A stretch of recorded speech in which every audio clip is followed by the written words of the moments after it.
இனி வீட்லயே பானிபூரி செய்யலாம் எல்லாரும். ஆச்சி பானிபூரி கிட்.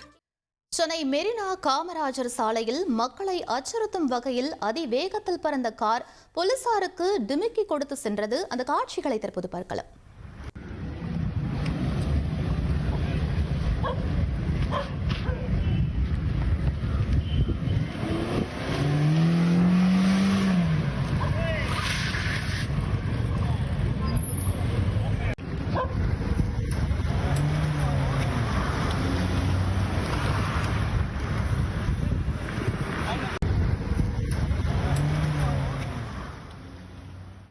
இது பற்றிய மேலும் விவரங்களை எமது செய்தியாளர் சோலமன் வழங்க கேட்கலாம். வணக்கம் சோலமன், என்ன நடந்தது? முழு விவரங்களை பதிவு பண்ணுங்க. சென்னை மெரினா காமராஜர் சாலையில இன்று அதிகாலை அதிவேகமாக ஒரு கார் ஒன்று ஓட்டி வந்தார்.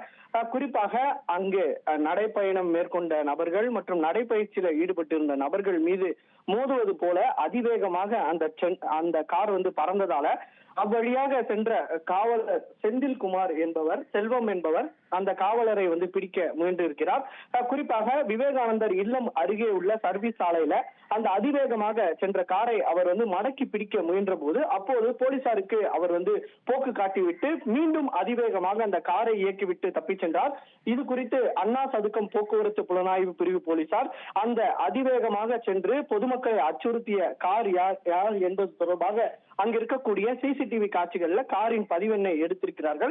அந்த கார்ல பதிவெண்ல அபிஷேக் என்ற நபருக்கு கார் சொந்தமானது என அதுல குறிப்பிட்டிருக்குது. இருப்பினும் அந்த காரை ஓட்டிய நபர் யார், உரிமையாளர் உண்மைதானா என்பது குறித்து போலீசார் தீவிரமாக விசாரணை மேற்கொண்டு வருகின்றனர். மேலும் அந்த நடைப்பயணம் மற்றும் நடைபயிற்சி மேற்கொண்ட அந்த பொதுமக்களை அச்சுறுத்தும் வகையில அந்த காரை ஓட்டியதால அங்கு சிறிது நேரம் பரபரப்பு நிலவியது. விவரங்களுக்கு நன்றி சோலமன்.